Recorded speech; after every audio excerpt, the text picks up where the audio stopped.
Professora do curso de Direito lá da Unicristos, nós fazemos parte do Escritório de Direitos Humanos. Um grupo de professores vem atuando junto com a comunidade da Sabiaguaba há quase um ano, e a gente vem fazendo exatamente um trabalho de educação jurídica e de fortalecimento para a participação do Conselho Gestor e para monitoramento da efetivação do plano de manejo, né?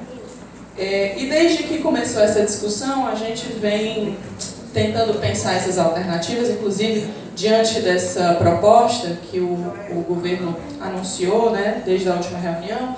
Nós também estamos estudando bastante, né, como o João aí trouxe o calhamaço de papel, e também estamos consultando, e inclusive finalizando agora um relatório que a gente pretende entregar amanhã nessa reunião, até porque diante da entrega, né, do documento de vocês, a gente vai analisar um pouco mais, mas também a minha fala é mais no sentido de reforçar um pouco aqui o que o João falou e o procurador Alessandro Salles a respeito desse manual.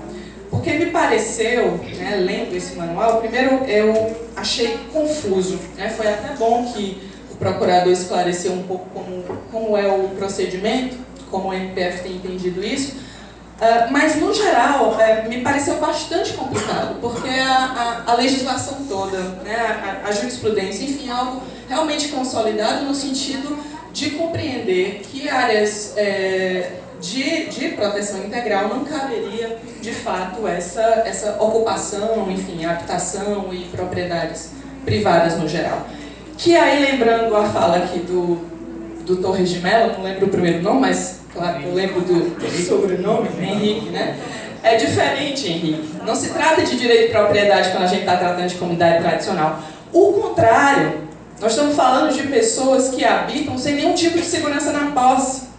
E que a gente sabe que essas pessoas, essas famílias, têm sofrido com a pressão da especulação fundiária naquela região, sobretudo diante, né, dessa constatação aí que a gente também tem conversado e levado essa demanda lá para o CPPD na prefeitura em relação a essa proposta de alteração de uso, né, de outorga onerosa de alteração de uso. Então é o contrário, essas pessoas não têm nenhuma segurança, e a gente pensar numa unidade de uso sustentável é exatamente para garantir essa segurança na posse, né, que normalmente a propriedade privada, sobretudo a que não cumpre a função social, ela tende a ameaçar essas comunidades, né? E a gente está aqui preocupado em sustentabilidade ecológica, mas também sem esquecer a questão social.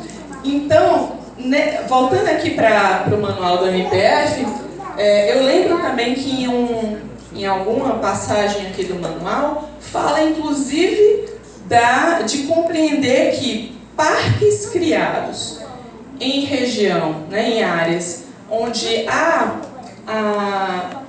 o uso tradicional, também podem ser declarados nulos, inclusive, né? Há também uma interpretação, por exemplo, de que a Política Nacional de Povos e Comunidades Tradicionais, que regulamenta a Convenção 169 da OIT, né, e toda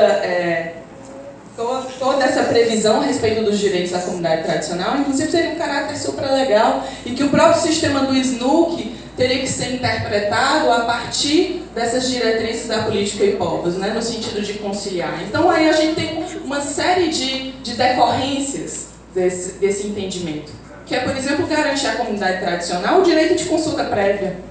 Isso significa o quê? Que antes de qualquer tipo de alteração, de saber se lá vai ser parque, ou se vai ser resex, ou se vai manter APA, teria que garantir esse direito de consulta livre, prévia e informada, né? Então há esse entendimento de que parques criados em área onde há população tradicional pode ser considerado como um ato nulo. E o próprio documento fala de desafetação, e me parece que, no geral, essas propostas foram feitas para situações em que o conflito já está instaurado, que diz respeito àquelas práticas bastante autoritárias que a gente viu, né, durante muito tempo no Brasil, de criação dessas áreas de proteção integral, em que, no geral, a população não era considerada, né? E nem havia ainda esse reconhecimento de população tradicional. Então, me parece que isso é muito mais um ajuste no sentido de conciliar e tentar remediar esses conflitos. É muito preocupante, mesmo que tenhamos a melhor das intenções, de pensar em formalizar uma irregularidade, que, como o próprio procurador diz, é extremamente questionável, né, e falho. Quer dizer que nós vamos criar um parque e depois nós vamos discutir essa tradicionalidade? Né? Então vejam bem, né, sobretudo a comunidade, vejam bem como é, né, perigoso isso. Cria o parque, a pressa, né? Tá todo mundo querendo o parque, né? É verdade. Modelos bem diversos, inclusive.